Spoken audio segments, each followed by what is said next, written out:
Ratio ப்ரொபோர்ஷன்ல இருந்து நம்ம இன்னைக்கு ஒரு சம் பார்க்கலாம். என்ன கொடுத்திருக்காங்கன்னா a:b வந்து 1:2 னு கொடுத்திருக்காங்க. b:c வந்து 3:4 னு கொடுத்திருக்காங்க. c:d ன்றது 5:2 கொடுத்துட்டு a:b:c:d என்னடா கேக்குறாங்க. ஓகேவா? சோ இப்போ நம்ம என்ன பண்ண போறோம் அப்படினா நாலுக்கான ரேஷியோவை கண்டுபிடிக்க போறோம். a:b:c:d ஓகேவா?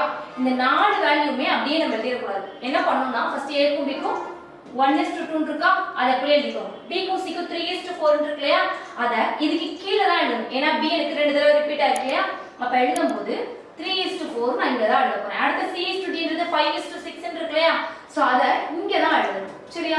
சோ இப்போ என்ன பண்ணனும் அப்படினா எம்டி ஸ்பேஸ் இருக்கு இல்லையா அது எல்லாத்தையுமே இங்க பக்கத்துல இருக்கிற வேல்யூவை தான் நம்ம போடணும். கீழ இருக்கிறது கிடையாது. நம்மளோட சைடுல இருக்கக்கூடிய வேல்யூஸ். அப்ப இங்க 2 வந்துரும் இங்க 2 வந்துரும். இந்த இடத்துல எம்டி ஸ்பேஸ்ல இங்க 4 வந்துரும் இங்க 3 வந்துரும். இங்க 5 வந்துரும் 5 வந்துரும்.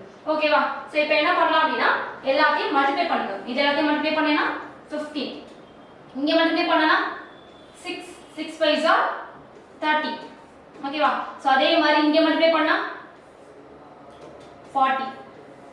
இங்க மல்டிப்ளை பண்ணா